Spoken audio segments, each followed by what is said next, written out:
మా అల్లుంది రాజశేఖర్ రెడ్డి ఎమ్మెల్యే గారిది, మల్కాజ్గిరి ఎమ్మెల్యే గారిది. అదే మాదిరిగా ఇక్కడ నా జాగా నా కొడుకులది, ఇక్కడిది 14 ఏళ్ల కింద 15 ఏళ్ల కింద కొన్నాం. ఇది 40 ఏళ్ల సైన్స్ ఒక మానవునికి ఉండే.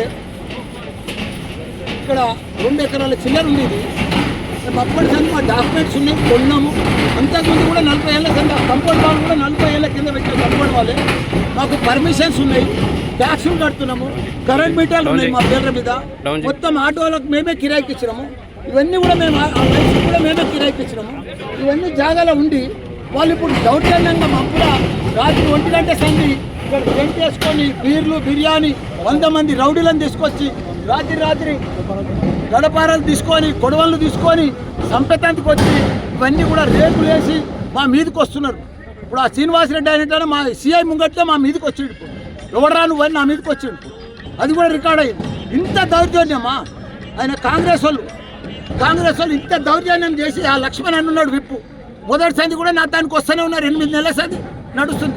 ఏదైనా ఉంటే టీ పని చేసుకొని మీ జాగా అవతల ఉన్నది, మిలిటరీలో పోయింది, మాకు సంబంధం లేదు. మా డాక్యుమెంట్స్ ఉన్నాయి, మా డాక్యుమెంట్లు జూమ్గా ఏది ఉన్నా మీరు తీసుకోమని చెప్పినాం, సర్వే చేయమని చెప్పినాం, టీ పని పెట్టమని చెప్పినాం.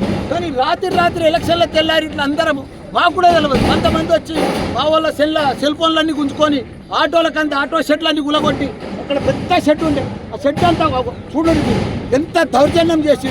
ఇంత దౌర్జన్యం చేస్తే ఎట్లా మేము ఒక ఎమ్మెల్యేలమే మామూలు ప్రజలకు ఏముంటుంది చెప్పు. నేను సిఐ గారికి కూడా 8:30కే ఫోన్ చేసిన, ఆయన కూడా వస్తున్నాడు. ఏసీపీకి చేసిన, డీసీపీ మేడంకు చేసిన. ఇప్పుడే వాళ్ళు వచ్చిర్రు. వాళ్ళు వచ్చినాక ఇంకో ఉండగాళ్ళంతా పోయి ఇప్పుడు. కాబట్టి ఆ శ్రీనివాసరెడ్డి కూడా ఇన్నే ఉన్నాడు. ఇప్పుడు ఆయన ఇప్పుడు అరేంజ్ చేయమని చెప్తున్నాను నేను. ఎందుకంటే మా జాగల వాళ్ళకి ఏదైనా ఇంజక్షన్ ఆర్డర్ ఉంది, వాళ్ళకి ఏదైనా డాక్యుమెంట్ ఉంది, వాళ్ళకి ఏదైనా ల్యాండ్ ఉంది. నువ్వు సర్వే చేసి తీసుకో, టీ పని పెట్టు, మా డాక్యుమెంట్ మేము చూపిస్తాం. మా డాక్యుమెంట్ సరిగా లేకపోతే ఇచ్చేసే వాళ్ళకే మేము తయారున్నాం. ఇప్పుడు 8 ఏళ్ల సార్ చూపిస్తూనే ఉన్నాం. పోలీస్ స్టేషన్లో డాక్యుమెంట్ ఆల్రెడీ రికార్డ్ అయి ఉన్నది. మాది ఒక్క 1% కూడా తప్పు లేదు. కానీ ఒక 2 ఎమ్మెల్యేల జాగాలు కబ్జా పెడుతున్నారు అంటే ఏంది ఇది? 100 మంది రౌడీలు వచ్చి